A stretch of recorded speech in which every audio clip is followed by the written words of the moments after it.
ჩაკრულო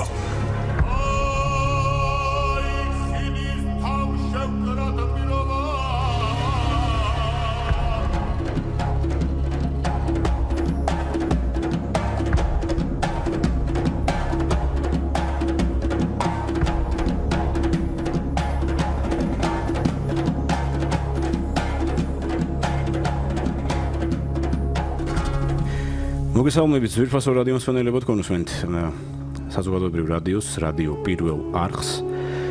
პირველიდან ორამდე ტრადიციულად წარმოგიდგენთ მუსიკის საათს. დღეს არის ოთხშაბათი და გთავაზობთ გადაცემა ჩაკრულოს. სტუდიაში მუშაობთ დავით ცინცაძე და მიხეილ ჯავახიშვილი. მოგესალმებით საუკეთესო სურვილები და საინტერესო ინფორმაციით მთელი თვის განმავლობაში ძალიან აქტიური იყო ქართული ტრადიციული მუსიკის თვალსაზრისით. ვფიქრობთ, რომ ეს საინფორმაციო გადაცემა გამოგვივა, ამ შემთხვევაში შევეხმიანებით რამდენიმე გამოეხმაურებით რამდენიმე საინტერესო ამბავს, გვექნება სატელეფონო ჩართვები და პირველ რიგში უნდა სასიხარულოდ გითხრათ, რომ ბორდოში ასე ვთქვათ, გაიმართა გამოფენა, რომელსაც ქვია ერქვა საქართველო ღვინის აკვანი.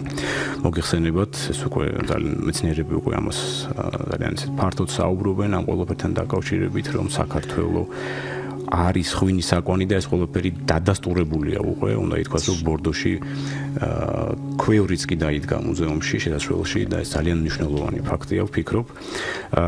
ანსამბლი ბასიანი გამოეხმაურა ამ ღონისძიებას და უნდა გითხრათ, რომ ისინი იყვნენ ჩასულები ბორდოში და მათ ძალიან საინტერესო ღონისძიებაც ჩაატარეს ბორდოში. ვიცით, რამდენად ჭიდროთ არის ქართული ღვინო და ქართული ხალხური მუსიკა ერთმანეთთან დაკავშირებული და გადაჭარბული, ამიტომ უცხო არ იქნებოდა არც მსმენელისთვის, არც ჩვენთვის ქართველებისთვის, რომ ქართულ ღვინოს თან ახლავს ყოველთვის ქართული სიმღერა და პირიქით.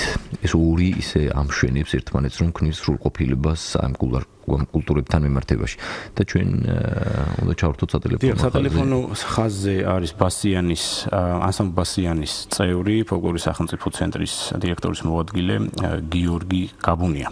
გიორგი, მოგესალმებით. მოგესალმებით, გამარჯობათ. ჩვენი რადიოს და ჩვენი გადაცემის სახელით და ასევე ანსამბლ შავნაგოდეს სახელით მინდა მოგილოცოთ ეს წარმატება და ჩვენ ქვეყანას მივილოცოთ თქვენთან ერთად ეს წარმატება, იმიტომ რომ საქართველო ღვინის აკვანი, აი ასეთი ასე ვთქვათ, სახელწოდებით გამოფენა ბორდოში. მე ვფიქრობ, რომ ეს არის ძალიან მნიშვნელოვანი რამ ჩვენი ქვეყნისთვის და რა თქმა უნდა ჩვენი კულტურისთვის და თქვენ იყავით პირველები, ვინც ამ ყველაფერს გამოეხმაურა და ისინი იქ იყვნენ. გთხოვთ მოგვიყევით ეს ყველაფერი, როგორ დაიგეგმა, ვინ იყო ორგანიზატორი ამ ყველაფრის და მოგვიყვეთ კონკრეტულად რა ხდებოდა ბორდოში. მოგახსენებთ, როგორც ბრძანეთ, ულამაზეს ქალაქ ბორდოში, რომელიც ცნობილი არის საკუთარი ღვინის წარმოებით, ზოგადად ეს მხარე საფრანგეთში აკვანია. არის საუკეთესო ღვინოებით ცნობილი, არის მსოფლიოში ცნობილი მუზეუმი, ღვინის მუზეუმი, სადაც გაიმართა გამოფენა სახელწოდებით საქართველო ღვინის აკვანი. ამ გამოფენაზე იქნა ასე ვთქვათ, წარმოდგენილი ადგილობრივი და ასევე სხვადასხვა უცხოელი საზოგადოებისთვის ქართული ეროვნული მუზეუმიდან წაღებული უძველესი ღვინის სამუზეუმო ექსპონატები, რითაც უდაოდ არის დადასტურებული, რომ საქართველო გახლავთ ღვინის ყველაზე უძველესი ქვეყანა. ასევე იქნა ნაჩვენები ფილმი, სადაც საუბარი არის სოფლის ცნობილი მეცნიერების მიერ, ასე ვთქვათ, რომ ნამდვილად ამ კომპლექსური გამოკვლევებით და სამეცნიერო შესწავლის შემდეგ ცნობილი და დადასტურებული გახდა, რომ საქართველო არის ყველაზე ძველი ღვინის ქვეყანა. აი ესეთი მსოფლიოში ცნობილ მუზეუმში მსგავსი გამოფენის დამარცხება მე ვფიქრობ არის ჩვენი ქვეყნისთვის ნამდვილად უდიდესი წარმატება.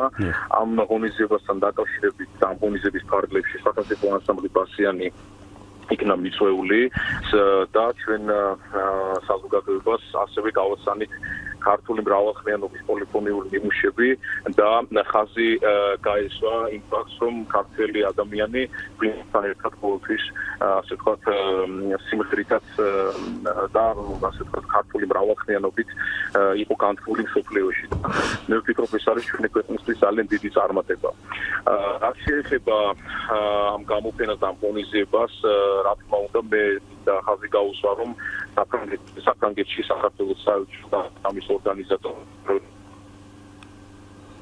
ხარვეზია ზარში თუ შეიძლება დაუკავშირდეთ თავიდან მე მინდა კიდევ ერთხელ გამოვეხმაურო ამ ყველაფერს იმიტომ რომ საკმაოდ მნიშვნელოვანია მართლა ასეთი დონის ღონისძიებები და მე ვფიქრობ რომ ეს ფაქტი თვითონ უნდა იყოს გაშუქებული ფართოდ გაშუქებული იმიტომ რომ ჩვენი ნამდვილად გვჭირდება ისი გარდა მე არ ვიცი უბრალოდ ნამდვილად არ მომხვედრია ესე თვალში შეიძლება იყო არ გამორიცხავ მაგრამ ხშირ შემთხვევაში ჩვენი ტელევიზიები ასეთი ტიპის ღონისძიებებს ისე ჩაატარებენ ხოლმე და გაივლიან როგორც ნუ რა ვიცი კიდე მგონია რომ საქართველოში ქართულ კულტურას განსაკუთრებით ჭირდება პოპულარიზაცია კი ვიცით კი გვსმენია მაგრამ კიდევ სხვა ღირებულებები შეძენა გიორგი ხაზია დიახ გაიჩშა მინდოდა მეთქვა რომ ეს საუკეთესო საშუალება ჩვენი მხრიდან რომ ადგილობრივი საზოგადოებისთვის გაგვეცნო ქართული მრავალხმიანობის პოლიფონიის ბრწყინვალე ნიმუშები და გვეთქვა რომ ღვინო და ქართული სიმღერა არის ერთმანეთისგან განუყოფელი ეს წარმოადგენს ჩვენი ტრადიციის ჩვენი უძველესი ტრადიციის განუყოფელ ნაწილს უღრმესი მადლობა გიორგი ხო არ გეგმავთ ბასიანი უახლოეს მომავალში სადმე გამგზავრებას რა თქმა უნდა გეგმავთ ანსამბლი ბასიანი მიემგზავრება ჩინეთში სადაც ასევე მიიღებს ერთ-ერთ ცნობილ და მნიშვნელოვან ფესტივალში მონაწილეობას და ამასთან დაკავშირებით მე მოგვიანებით წარმატებებს გისურვებთ აქტიურ შემოქმედებაში დიდი მადლობა უნდა ითქვას რომ ჩინეთის მიმართულებით ანსამბლებმა ბოლო პერიოდში ხშირად იწყეს მოგზაურობა და განსაკუთრებული ანსამბლ რუსთავის შესაძლებლობა მე უნდა ვთქვა რომ ანსამბლი შილდაც იყო და თუ ბოლო პერიოდში და ეს დაკავშირებული არის ქართული ღვინის გატანას ამ შემთხვევაში ჩინეთში და ეს საკმაოდ ძალიან ესეთი სერიოზული ბაზარია და ესეც სასიხარულოა რომ ჩინეთი დაინტერესდა ქართული ღვინით საერთოდ ჩინეთში ღვინის კულტურა ასეთი როგორც საქართველოში ან სხვაგან ნუ თითქმის არ არის ფაქტობრივად არ სვავდნენ ღვინოს მაგრამ ქართულმა ღვინომ იმდენად შეაღვარა ჩინეთი ღვინის კულტურას რომ დავაწყებინეთ. მე დავესწარი მიშო მის ჩინეთის საფინალო ღონისძიება, სადაც ქართული ღვინით იყო ეს გაფორმებული, ვინაიდან თავარი სპონსორი, ვინც გახდა მის ჩინეთის, მისი საყვარელი ღვინო არის ერთ-ერთი საფერავი, მოკლედ და ამიტომ აი ესე დაიხურა მეორე ნაწილი. ასე ვთქვათ, ქართული ღვინით დასრულდა. ძალიან საინტერესო ფაქტი იყო ეს. მნიშვნელოვანია ნამდვილად ქართული ღვინო, ქართული კულტურა, ეს არის განუყოფელი ჩვენ ფილმის გადავიღეთ ღვინო და მრავალჟამიერი და საუბარია მოსმენილი გაქვთ ჩვენ მსმენელს მიმართავ ამ შემთხვევაში ჩვენ ხშირად გაგვიშვია ეს ფილმი ჩვენი ეთერით და ყოველთვის საუბარია და დამტკიცებულად საუბარია იმაზე რომ ღვინო და მრავალჟამიერი არის ერთი ღვინის და მრავალჟამიერის ფენომენი და სადაც ღვინო არ მოდის იქ მრავალჟამიერი არ სრულდება ესეც ძალიან საინტერესო რამ არის ჩვენ უნდა მოვისმინოთ ანსამბლ ბასიანის ერთი სიმღერა ეს იქნება ჩაკრულო და შემდეგ უკვე გადავინაცვლებთ მეორე სიახლისკენ და შევეხმიანებით და გამოეხმაურებით ამ შემთხვევაში ანსამბლ რუსთავის თემას ისინი თუ არ ვწდებით დღეს თუ გუშინ გზავნე იუნესკოში ესეც ძალიან საინტერესო ამბავია და ჩვენ სულ ცოტა ხანში ამ ყველაფერთან დაკავშირებით ვისაუბრებთ მანამდე ტოვებთ ანსამბლ ბასიანის შესრულებულ ჩაკრულოს ხმალო ხევსურეთს ნაქებო ქალაქში თუშმაც გაქფერა ხამალო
თქვენ მოისმინეთ ანსამბლ ბასიანის მიერ შესრულებული ჩაკრულო ძალიან ისეთი საინტერესო ვარიანტი, ბევრს შეიძლება ასეთი ვარიანტი ჩაკრულოსი არ ქონდეს მოსმენილი, ჩვენ ყავს უკვე მსმენელი, გავისაუბროთ და შემდეგ უკვე გადავალთ სიახლის ნაწილზე. მოგესალმებით დათო მიშო რა აგარ სასახარულო ამბავი გვამცნე ახლა და ვერ მოვასწარი ჩართვა რო შევკითხოდი მით უმეტეს რომ ასეთი დიდებული ეს არის მიულოცავ გამარჯვება ჩვენ ღვინის ჩვენ ქართულ ღვინოს ასეთი წარმატება მაგრამ კითხვა მინდოდა იქ მუზეუმში არის თუ არა ჩვენ ყავს ძალიან დიდი პიროვნება ბონდო კალანდაძე პრეზიდენტი ღვინის დეგუსტატორი და მისი კოლექციები თუ არის იქ მუზეუმში კითხვა მინდოდა ან თქვენ სად არის ამ ღვინის დიდი პიროვნება რაღაც არ ჩანს არ ვესმის არაფერი და სიმღერა უღვინოთ როგორ შეიძლება და ღვინო და სიმღერა მართლა გამარჯვებაა ქართული ჩვენი კულტურისა და ხელოვნებისა დიდი გამარჯვებას გისურვებთ კიდე წარმატებებს ყველასაკენ. მე ამ კითხვას გადავცემ გიორგი კაბუნიას აუცილებლად შემდეგ გადაცემაში მის პასუხს მოგახსენებთ. რა თქმა უნდა ადამიანები ჩვენი მამული შვილები რომლებიც განთქმულები არიან მართლა თავისი პროფესიით, თავისი ხელოვნებით, რა თქმა უნდა ღვინოში ეს კიდევ განსაკუთრებულად არის ისინი მსოფლიოს აცნობენ ჩვენ ქვეყანას და ქართულ ღვინოს. ჩვენც აი ანსამბლი შაუნება და ბევრჯერ ყოფილ ვართ უცხოეთში და ყოველთვის დაგხვედრია ადგილზე ქართველების სახელები და გვარები, რომლებმაც საქმე გააკეთეს დიდი ჩვენი ქვეყნის სასახელოდ, ზოგი მუსიკაში მოღვაწეობს, ზოგი რა თქმა უნდა ღვინის მიმართულებით, ზოგი სხვა მიმართულებით, ამიტომ ფიქრობ რომ ანსამბლი ბასიანიც შეხვდებოდა ბევრ ქართველს იქ და აი კონკრეტულ ადამიანთან დაკავშირებით რა თქმა უნდა მოგახსენებთ და შევეცდები გავარკვიოთ ეს თემა. დიდი მადლობა. ახლა გადავდივართ შემდეგ სიახლეზე დიახ. შემდეგ სიახლეზე და ბაია ჟუჟუნაძე გვერდება ჩვენ ქართული გალობა ძალიან საინტერესო ინფორმაციით. მოგესალმები ბაია. გამარჯობა დავით, მივესალმები თქვენს მსმენელს. ძალიან დიდი მადლობა ჩართვისთვის, იმიტომ რომ ძალიან ბევრი საქმე გაქვს შენ დანამდვილებით ვიცი ამას ჩვენი მსმენელიც გაიგებს და მართლაც საამაყო და სასიხარულო ადამიანი ხარ შენი საქმიანობით. დიდი მადლობა ამისთვის პირველ რიგში. ბაია, გიქნებ გითხრათ რა ხდება ფონდთან დაკავშირებით, ვინაიდან ფონდი უკვე არაერთხელ ელესასთან დაკავშირებით, იმიტომ რომ არაერთხელ ხდება უკვე მერამდენეთ უკვე ათეულები შეიძლება დაითვალო ფონდის მიერ გაკეთებული ფონდის მიერ გადადგმული ნაბიჯები ქართული კულტურის, კერძოდ კი ხალხური სიმღერის და ქართული გალობის მიმართ და არა მხოლოდ. ამჯერად ფონდი თანადგომას უცხადებს ანსამბლ ელესას. რა ტიპის თანადგომა, რას გულისხმობს და თქვენ გაქვთ ასევე პრეზენტაცია დაგეგმილი ამიტომ. დიახ, მოგესალმებით კიდევ ერთხელ, როგორც მოგეხსენებათ, წელს ფონდ ქართულ გალობას ძალიან აქტიური წელი ჰქონდა და თქვენ ასევე აქტიურად აშუქებდით ჩვენს ყველა ღონისძიებას 27 ნოემბერს საქართველოს ფოლკლორის სახელმწიფო ცენტრის საგამოფენო დარბაზში ამჯერად ფონდი წარადგენს ანსამბლ ელესას მეორე აუდიო ალბომს როგორც იცით, ალბათ ჩვენმა მსმენელმაც რადიოს მსმენელმა კარგად იცით, რომ 2013 წლიდან ფონდი ქართული გალობა ყოველწლიურად მართავს დაჯილდოება კონცერტს, რომელზეც ქართული ტრადიციული კულტურის როგორც მუსიკალურ, ასევე სხვა ტრადიციული ხელოვნების სფეროში განსაკუთრებული წვლილისთვის შეტანილ ღვაწლმოსილ ადამიანებს აჯილდოვებს და მათ ყოველწლიურად გადასცემს სიგელებს, ფულაჯილდოს, ხოლო გამარჯვებულებს კი ზუსტად არსებობს საგანგებო სერია, გამოცემების სერია და სწორედ ამ გამოცემების სერიაში შედის ანსამბლესას ეს აუდიო ალბომი, რომელსაც ჩვენ 27 ნოემბერს წარვადგენთ საზოგადოების წინაშე. 2013 წელს ანსამბლმა ელესამ გაიმარჯვა ნომინაციაში ახალი თაობა. მასი მიერ შეტანილი წვლილი აჭარული სიმღერების ხალხისგან პოპულარიზებაში მეტად დიდია. ეს ანსამბლი ახალგაზრდათაობისგან არის დაკომპლექტებული, აქტიურ საკონცერტო საქმიანობას ეწევა, როგორც აჭარის რეგიონში, ასევე საქართველოს მასშტაბით და არა მხოლოდ საქართველოს მასშტაბით, საზღვარგარეთაც ხშირად წარადგენს ქართულ კულტურას. რაც გვინდა ასევე აღნიშნოთ, გარდა იმისა, რომ ელესა არის ჩვენი ფონდის დაჯილდოებული, ასევე ფლობს სინანდლის პრემიას 2014 წელს მიიღო ეს პრემია და საქართველოს ფოლკლორის ეროვნული ფესტივალის ლაურეატია და მესამე ადგილის პრიზიორი 2015-2016 წლებში. და ღვთისგან არის გამორჩეული ნიჭით დაჯილდოებული ახალგაზრდები. აქტიური ახალგაზრდული ანსამბლია, რაც შეეხება ჩვენს აუდიო ალბომს, ახსაბერესას აუდიო ალბომს, მასში სწორედ აჭარული სიმღერები, უნიკალური ნიმუშები შევა, რომლის მოძიებას ანსამბლი აქტიურად ახერხებს, როგორც საარქივო ჩანაწერებიდან, ასევე ცოცხალი ეთნოფორობისგანაც და ვინიმუშავა ასევე ამ აუდიო ალბომზე აუცილებლად უნდა აღვნიშნოთ. ჩაწერა თავად ქედის მუნიციპალიტეტში განხორციელდა, რისთვისაც ქედის მუნიციპალიტეტს აქაც კიდევ ერთხელ განსაკუთრებულ მადლობას მოვახსენებთ. სტუდია ქართულმა გალობამ, გალობის უნივერსიტეტის სტუდიამ, მოძრაობა სტუდიამ ჩაწერა ეს ალბომი. ხმის რეჟისორი გახდა ილია ჟღარკავა, ბატონ ილია ჟღარკავასთან ჩვენ აქტიურ თანამშრომლობას ვეწევთ. ის ჩვენი არაერთი პროექტის ხმის რეჟისორია, ასევე შეიძლება ითქვას დიზაინერზე ქალბატონ თამარ დევდარიანზე, რომელიც უკვე ამ წლის მანძილზე არაერთი ჩვენი გამოცემის დიზაინერია. ალო? დიახ, კი გისმენთ. დიახ, მე მგონი შეფასებული ხო? და ასევე პროექტის ჩვენი პროექტების მუდმივი მხარდაჭერია მეღვინეობა შილდა. დიახ. და ჩვენ სულ მალე ასევე მეღვინეობა შილდასთან ერთად კიდევ ერთ ძალიან საინტერესო პროექტს წარუდგენთ საზოგადოებას, ეს ანონსის სახით, მაგრამ ამის შესახებაც ძალიან მალე შეიტყობთ. ხომ არ გულისხმობთ ანსამბლ შილდას აუდიო ალბომს? ანსამბლ შილდას აუდიო ამასთან დაკავშირებით დღეს ჩაგვერთვება ჩვენ ბექა ბიძინაშვილი ანსამბლის ხელმძღვანელი და აუცილებლად ჩვენ ვეტყვით ჩვენ მსმენელს. ფონდი ქართული გალობისა და მეღვინეობა შილდას თანამშრომლობით მზადდება და ძალიან მალე იქნება მისი წარდგინებაც. ბაია, დიდი მადლობა ჩვენ მსმენელს. ვცდილობთ რომ არ გადავღალოთ ბევრი საუბარით, ამიტომ შევთავაზოთ მუსიკალური ნიმუში და ისევ დაგიბრუნდებით აუცილებლად. ერთადერთი რასაც ვიტყოდი, პრეზენტაციაზე დასწრება თავისუფალი, ასე რომ სურველებს შეუძლიათ მოგზავნდეთ საქართველოს ფოლკლორის სახელმწიფო ცენტრის საგამოფენო დარბაზში 27 ნოემბერს 13 საათზე. ბაია, თუ შეიძლება არ გახვიდე ხაზიდან, დარჩით ხაზზე, ჩვენ მსმენელს მოვასმენებთ ანსამბლ ელესას ერთ მუსიკალურ ნიმუშს, შემდეგ ისევ დაგიბრუნდებით თქვენ გამსხვავებული და საინტერესო სიახლით. კეთილი, დიდი მადლობა დროებით. ჩვენ ვისმენთ ახლა ხასანბეგურას, ეს არის ელისას შესრულებული ხასანბეგურა, ესეც უნდა ითქვას, რომ შეიძლება ბევრს ეს ვარიანტი არ მოусმენია, აჭარული ხასანბეგურას. Yeah.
მოვისმინეთ ელისას შესრულებული აჭარული ხასამბეგურა და ვბრუნდებით ისევ ბაია ჟუჟუნაძესთან. ბაიას კიდევ ერთი საინტერესო ამბავი აქვს მოსაყოლი. ბაია ბოლო პერიოდია ჩვენ ერთერთად გვინდათ მოგილოცოთ. თქვენ გახდებით იანვრიდან და პოტენციურად უკვე ხართ ანსამბლ რუსთავის პიარის და მარკეტინგის სამსახურის უფროსი თუ არც როგორი ძახით ამას ყოველ შემთხვევაში დიდი პატივია ანსამბლ რუსთავთან ერთად მუშაობა ყველა ადამიანისთვის. ერთ-ერთი მათგანი ხარ თქვენს გუშინ კი ანსამბლი რუსთავი გაემგზავრა იუნესკოში და ამასთან დაკავშირებით იქნებ გითხრათ რა ხდება. დიახ, ამჯერად თქვენს მსმენელს ანსამბლ რუსთავის შესახებ მივაწვდი ინფორმაციას. დავით, ნამდვილად აღნიშნავ იმას, რომ განსაკუთრებული პატივია თითოეული ადამიანისთვის, ვინც ამ ისტორიულ ანსამბლთან ასოცირდება 2018 წელს 50 წლის იუბილეს აღნიშნავს და ეს წელი მეტად აქტიური იქნება ანსამბლისთვის. ხვალ კი 23 ნოემბერს 19 საათზე ანსამბლი რუსთავი ბაქოს კამერულ ორკესტრთან ერთად იუნესკოს შტაბ-ბინაში გამართულ ღონისძიებაში იღებს მონაწილეობას. ეს გახლავს სამხრეთ კავკასიის რეგიონში გერმანული კოლონიების დაარსების 200 წლის იუბილესთან დაკავშირებული ღონისძიება. მისი ორგანიზატორები არიან საქართველოს კულტურისა და ძეგლთა დაცვის სამინისტრო, ასევე აზერბაიჯანის რესპუბლიკის კულტურისა და ტურიზმის სამინისტრო და იუნესკოში აზერბაიჯანის რესპუბლიკის მუდმივი წარმომადგენლობა. ჩვენი ანსამბლი რუსთავი ამ ღონისძიებაზე წარსდგება მსმენელის წინაშე ჩაკრულოსი და ასევე სიმღერით თბილისო, რევაზ ლაღიძის სიმღერით და რაც უნდა აღინიშნოს ღონისძიების ესეთი მთავარი ნაწილი დაეთმობა ეს მუსიკალურ დიალოგს აზერბაიჯანულ მუღამსა და ქართულ მრავალხმიანობას შორის, ასევე იოჰან სებასტიანი ბახის კლასიკურ კომპოზიციებს შორის. როგორც მოგეხსენებათ, აზერბაიჯანული მუღამით და ქართული მრავალხმიანობაც იუნესკოს არამატერიალური მემკვიდრეობის ნუსხაშია შეტანილი და სწორედ და გერმანული მუსიკა ამ კოლონიების იუბილესთან დაკავშირებით ეს სამი კულტურა გადაიკვეთება ამ კონცერტზე. ბაქოს კამერულ ორკესტრს ცნობილი აზერბაიჯანელი დირიჟორი ფუად იბრაჰიმოვი უდირიჟორებს. ჩვენთვის ქართული მხარისთვისაც ძალიან ისეთი მნიშვნელოვანი დღეა. მეზობლებთან, აზერბაიჯანელებთან ერთად წარვადგინოთ იუნესკოში ქართული და აზერბაიჯანული კულტურა. აი ეს დიალოგი შევთავაზოთ მსმენელს. ძალიან საინტერესოა. დიდი მადლობა, მართლა ძალიან საინტერესოა და ჩვენ ახლა საშუალება გვაქვს სანამ რუსთავის ჩანწერს მოვისმენთ. ბაიას უთხრათ მადლობა. მადლობა ბაია ინფორმაციისთვის. რაც შეგვიძლია აღვნიშნოთ არის ის, რომ ტრადიციული მუსიკა სულ უფრო და უფრო პოპულარული ხდება და აი ეს აქტივობები ყველაფერი რაც ამ კვირაში ხდება საქართველოში თუ საქართველოს ფარგლებს გარეთ სწორედ ამაზე მიუძღეთ. დიდი მადლობა. თუმცა უნდა ვთქვათ ბაია, რომ უფრო და უფრო პოპულარული ხდება მსოფლიოში, მაგრამ საქართველოში მაინც ბევრს უჭრის ქართული ხალხური სიმღერის გაგება. მაგრამ ბევრი ახალგაზრდა სულ დღეს რა თქმა უნდა, ეს ძალიან ბევრია, მაგრამ მე სურვილი მაქვს, რომ ჯერ ჩვენ ქვეყანაში დავაფასოთ ეს დიდი კულტურა და შემდეგ დაგვაფასონ უკვე იქით. ხშირ შემთხვევაში კიდევ ერთხელ ვიტყვი, ადრეც ვთქვი, რომ ანსამბლი იქნება ეს შემსრულებელი, მომღერალი, ინდივიდუალური მოცეკვავე თუ ვინც არ მხატვარი თუ ნებისმიერი სფეროს წარმომადგენელი, სანამ უცხოეთში მას სტაჟს არ დაუკრავენ და სანამ უცხოეთში მას არ აიღერებენ, ხშირ შემთხვევაში საქართველოში მას უბრალოდ ყურადღებას არ აქცევენ. რა თქმა უნდა, ეს ანსამბლ რუსთავს არ ეხება, ანსამბლი რუსთავი არის საქართველოს მარგალიტი. დიდი მადლობა ბაია, დიდი მადლობა. მადლობა მომავალ. საინტერესო ინფორმაციისთვის ჩვენ კიდევ ჩვენს მსმენელს მოვასმენოთ ანსამბლ რუსთავის შესრულებით ერთი გამორჩეული სიმღერა. ჯერ თვითონ მსმენელს მოვუსმენთ. მსმენელს, დიახ. დიახ, გისმენთ? მოგესალმებით. გამარჯობა. გამარჯობა ბატონო ზურაბ. საინტერესო მოусმენთ ხასამბეგურა. დიახ. პირველად მოვისმინე მე სხვათა შორის. აჭარული ხასამბეგურა. აჭარული რა მართლა ეთყობა უკვე ესეთი სევდა თავისებური დაჰკრავს აჭარულ სიმღერას და შესანიშნავი შესრულება იყო და ახლა მე რა მინდა თქვა, ცოტა თემას გადავხო, ქალბატონმა არ ვახსენა. დიახ. იუბილე გერმანული კოლონიების დაარსებიდან 200 წლის იუბილე. დიახ. აი რა ვიცი ახლა იუბილეს რა აღსანიშნავია ხო ეს კოლონიას არსებენ ჩვენს ტერიტორიაზე და ამის საიუბილეო აღნიშნა მე რა ვიცი რამდენად აღსანიშნავი თარიღი, ნუ შეიძლება საერთოდ გასაგებია. ხოდარა, რატო საზეიმოდ გვაქვს ახლა მაგით თომ კი, აბსოლუტურად მისაღებია თქვენი. ის არ იყოს 25 ფებრუარს რო გვაზეიმებდნენ ჩვენ დაპყრობის დღეს. დაპყრობით რა თქმა უნდა, ამ შემთხვევაში ეს მასშტაბები არ არის, მაგრამ მაინც რა ვიცი, მიკვირდა. ეგ ისე, რა ვიცი. დიდი მადლობა, საინტერესოა მართლაც, იმიტომ რომ ხშირ შემთხვევაში მართლა არის ხომ ეს ისეთ რაღაცებს უზეიმობთ, რაც რეალურად ალბათ უფრო ისეთი არ უნდა იზეიმო ადამიანს, უნდა აღნიშნო ალბათ თავის დროზე ისტორიულად ყველაფერს თავის პასუხი რა თქმა უნდა გაეცემა დროს განმავლობაში და გაეცა კიდევაც, მაგრამ აღსანიშნავი თარიღი შეიძლება იყოს ამ შემთხვევაში. მოდით მოვისმინოთ ახლა ჩვენ რუსთავზე ვსაუბრობდით. ანსამბლ რუსთავის შესრულებული ოდოია, მეგრული სიმღერა და შემდეგ უკვე ვბრუნდებით ეთერში ჩვენი გადაცემაც ნელ-ნელა უკვე ახლოვდება და გვინდა რომ კიდევ მაქსიმალურად მეტი თემა მოვასწროთ. კარგით, მოვისმინოთ ანსამბლი რუსთავი.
ჟღერს ანსამბლ რუსთავის შესრულებული ოდოია. ჩვენ გვინდა რომ მოვასწროთ კიდევ ორი თემა, ერთი შამნაბადას შეეხება და მეორე უკვე ხსენებულ ანსამბლ შილდას. და ჩვენ ხაზე გვყავს გონი ხომ? ახლა უკავშირდებით ბიქა ბიძინაშვილი გამორჩეული მომღერალი და მუსიკოსი, რომელიც აღმოსავლეთ საქართველოში ქართკახულ სიმღერებში მართლა მნიშვნელოვანი ცვლილებები მოახდინა თავისი აი ალბათ 8 წელი შეიძლება ამ შემთხვევაში ითქვას თავის ძმასთან, გოჩასთან ერთად და ბექა და გოჩა ბიძინაშვილები უკვე მთელ ქვეყანაში ესეთ განთქმულები არიან აღმოსავლეთ ქართული მუსიკის შესრულებაში. თორჩები ხაზზე ყავს უკვე ხომ მოგესალმები ბექა. გამარჯობა მოგესალმებით. გამარჯობა. ძალიან მიხარია შენი ჩართვა ყოველთვის შენი წარმატების საუბარი განსაკუთრებულ სიხარულს მგვრავს პირადად. დიდი მადლობა შენი საქმიანობისთვის და იქნებ გითხრათ თქვენ უკვე გყავთ პატარა კახიდან გამომდინარე შეიქმნა და კომპანია ღვინის კომპანია შილდას დახმარებით შეიქმნა ახალი ანსამბლი დედას ლევანას სახელობის შილდა რომელსაც თქვენ ბექა და გოჩა ბიძინაშვილები ხელმძღვანელობთ და ამასთან დაკავშირებით გითხარით ახალ ნაბიჯებს დგავთ დიახ ესე იგი მოგესალმებით პირველ რიგში ყველას დიდი მადლობა ჩართვისთვის და შემიძლია თქვა რომ კახეთში დაიწყო ფოლკლორის გამოცოცხლება და აღორძინება რა ეს ჩვენთან ერთად რა თქმა უნდა ძალიან დიდი ინტერესია ზოგადად კახეთში ეს ანსამბლი შილდას რაც შეეხება ახლა პრინციპში მართალია რომ პატარა კახის ბაზაზე ჩამოყალიბდა ვინც ყავდა ბიჭები ჩვენ პატარა კახი ყავს ანსამბლი თელავში და ოღონდ არა მარტო პატარა კახი არამედ კიდე შეიჭრა მთელი კახეთის მასშტაბით თითქმის ყველას საუკეთესო მომღერალი და ამ ეტაპზე ესე იგი ჩვენ უკვე ჩავწერეთ ერთი დისკი სადაც შესული იქნება კახური სიმღერის თელაური ვარიანტები, შილდური ვარიანტები და ძალიან სასიხარულოა ის რომ ჩვენთან ერთად ჩაწერს დიდი კახელი მომღერალი და ლოტყარი ანდრო სიმაშვილი ანდრო პაპა მართანულ ვარიანტებს და ეს სიმღერები შევა ჩვენს დისკში. ძალიან კარგი. კომპაქტ დისკი, რომელიც მზადდება უკვე და ეს ცოტა ხანში იქნება გამოცემული, რა პერიოდში გეგმავთ ამის პრეზენტაციას ამ შემთხვევაში? ალბათ მალევე გავაკეთებთ, რა თქმა უნდა, ჩვენ დავისაუბრებთ თვითონ ფონდშიც და იმის მიხედვით. და კიდევ ერთი კითხვა ბექა, თქვენ აცოცხლებთ ფაქტობრივად ახალ სიმღერას. თბილისური ანსამბლებისთვის ძირითად წყაროდ მალე იქცევა თქვენი ჩანაწერები. ძალიან მნიშვნელოვანია და მართლა საეტაპო ნაბიჯია თქვენის მხრიდან. იქნებ გითხრათ, რა ტიპის სიმღერები იქნება ჩაწერილი, ვიდრე ამას მეც პირადად ძალიან დიდი ინტერესი თველოდები. ესე იგი ძირითადად თელაური სიმღერებიდან იქნება ის ძველი თელავის გუნდის ვარიანტები, საუკეთესო ვარიანტები ოღონდ ჩვენი პრინციპია რომ არა ზუსტად კალკულირებულად გავიმღეროთ, არამედ ვისწავლოთ ზუსტად ოღონდ გავითავისოთ და ჩვენებულად გადმოვცეთ რა. ასევე ხო შილდურ სიმღერებზე მუშაობ აქტიურად ეს სხვა დისკიც გამოვა ცოტა ხანში ბატონ ნიაზორის პროექტია ეს. მარტო შილდურები იქნება აქ. აქ საუბარია ალბათ დედას ლევანას ანსამბლის აი მარტო დედას ლევანას ვარიანტები იქნება ის 8 სიმღერა რომელიც ბატონმა აზორმა ჩამოიტანა ინგლისიდან. უნდა გითხოთ ამ ჩანაწერების შესახებ საკმაოდ რთული შესრულებელია და რთული ფორმა თვითონ ამ სიმღერებს ურთულესია ესე იგი ურთულესი შილდური ვარიანტები არის რა ვიცი ალბათ გაიგობრულ ნადურებს შემიძლია შევაზაროს რთული იმდენად რთული ჩანაწერებია არის ნამდვილი მაგრამ არის ძალიან ბუნებრივი და ძალიან ცოცხალი გაითავისეთ ესე იგი ცოცხალი რა და ეს ჩვენთვის აღმოჩენა იმიტომ რომ როუსმენი ჩანაწერებს თითქოს არის მის ისეთი ხარისხი არ აქვს მაგრამ შენ როცა ასრულებ უკვე ხვდები რომ ეს არის უძველესი ნაღდი კახური სიმღერა რომელიც ჩვენამდე ესე მოვიდა გადარჩა. აი ესეთია დორე ალაზანები და თან ძლიერი. და ერთი თქო ისეთი ადგილებია და ისეთი მომენტებია, გენიალური მომენტებია. მეც აი ჟურვანტელი მივლის ხოლმე ამას საუბრისას. ადგილას ხო ერთნაირად არასდროს არ მეორებენ, სუცვლია, იმპროვიზირებენ. სასწაულია. ნამდვილად ბექა გეთანხმები და დიდი მოლოდინი მაქვს. ძალიან დიდი მადლობა თქვენ ამ საქმიანობისთვის. წარმატებებს. დიდი მადლობა. და ბოლო ინფორმაცია 12 დეკემბერს დავიტოვეთ შავნაბადა. 12 დეკემბერს კონსერვატორიის დიდ საკონცერტო დარბაზში ყოველწლიური ფესტივალის წელს კი მე-20 ფესტივალი უწევს საახალწლო მუსიკალური შეხვედრების ფარგლებში და კონსერვატორიის 100 წლის იუბილის წელთან მიზღვნილ ღონისძიებების ფარგლებში ანსამბლი შავნაბადა გამართავს სოლო კონცერტს მეგობრებთან ერთად, სადაც მონაწილეობას მიიღებს სოფო გელოვანი, თბილისის გოგონათა გუნდი, გურჯაანის ლევან მოღალაშვილის სახელობის ქართული გალობისა და ხალხური სიმღერის სკოლა, ლანჩხუთის ხოხუნაიშვილების სახელობის მსგავსი იგივე სკოლა ავთანდილ თურქიას ხელმძღვანელობით და ანსამბლი გურჯაანი. ჩვენ გთავაზობთ განსხვავებულ პროგრამას, ვიდრე წლის განმავლობაში სხვადასხვა კონცერტებზე წარმოვადგინეთ. შესრულდება აკადემიური, ასე ვთქვათ, ნაწარმოებებით შესრულდება ყველა კუთხით ფაქტობრივად და ისეთი სიმღერები, რომელიც აქამდე ანსამბლ შავნაბადას საანგარიშო კონცერტებზე არ წარმოუდგენია. და პატარა შავნაბადაც იმღერებს როგორც. დიახ, პატარა შავნაბადაც შეასრულებს სიმღერას. მსმენელია როგორც ჩვენი ხმის რეჟისორი თეა მატყობინას. დიახ. გისმენთ. შუადობისა მოგესალმებით. ზეგან ბატონო ზურაბმარო ბრძანა რაღაცებს აღნიშნავთო. დიახ. უცნაურობებს ეხლა რა თქმა უნდა პირველ რიგში ქართულ სუფრასთან ქართულ სიმღერა როცა გაისმება დედას ლევანას ადრეგზელო ისმება ხამლეთ გონაშვილის და ისეთი ვაჟკაცები როგორიც იყვნენ თუნდაც ხარება და გოგია მელქისედე გუნთაიშვილი და კოსტა მაისურაძე და გამბეჩუა ვანო აბულაშვილის და ლევან თედიაშვილის და ასე შემდეგ და მაგრამ ჩვენიც ხო შეგვიძლია რომ დაგვიტოვოთ და ეხლა მაგალითად დიდი სიამოვნებით ვთქვა ხოლმე ჩემი უსაყვარლესი შემსრულებლების ჯანგო რეინჰარტის, იგივე ალიხანის და ჩუბრამანიან ჩანდრასეკარის და პანჯასრის საზეგრძელოს და 25 იანვარ საერთოდ 3 ბოთლი კონიაკი გარანტირებული მაქვს და მთელი დღე ვისოცხის უსმენ. მე მგონი გვაქვს უფლება რომ ჩვენი რაღაცა დაგვიტოვოთ. რა თქმა უნდა. კი, ყველას თქვენ საზეგრძელოში თქვენი სიტყვის უფლება გაქვთ. მგონი მაგაში რა. არა. ნამდვილად. კი ბატონო, ხო, სწორად გამიგეთ. კი, აბსოლუტურად. ხوارხარ და ყოველთვის გისმენთ. უგუნესი მადლობა. დიდი მადლობა ზარისთვის, მადლობა. და მოვისმინოთ მაშინ ახლა ანსამბლ შავნაბადას და თბილისის უღელთა გუნდის შესრულებით აყვავდა ნუში სოლისტი მიშო ჯავახიშვილი და ამ ნომრის მოსმენა შეგიძლიათ კონსერვატორიის დიდ დარბაზში 12 დეკემბერს 7 საათზე. გემშვიდობებით დავბრუნდებით ხვალ, მე და თუ წარმოგიდგენთ ხმები წარსულიდან დროებით გემშვიდობებით. იმედი მაქვს რომ ჩვენი მსმენელებიც კონცერტზე მოგზანდებიან 12-ში და მოისმენენ ანსამბლ შავნაბადას კონცერტს და მოისმენენ სხვადასხვა გუნდის შესრულებულ სიმღერას და ფიქრობ ძალიან საინტერესო იქნება. მანამდე ვტოვებთ შავნაბადას და თბილისის გოგონათა გუნდის ერთობლივ კონცერტიდან პატარა ნომერს, ეს არის რევას ლაღიძის აყვავილ და ნუში. დროებით.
ჩაკრულო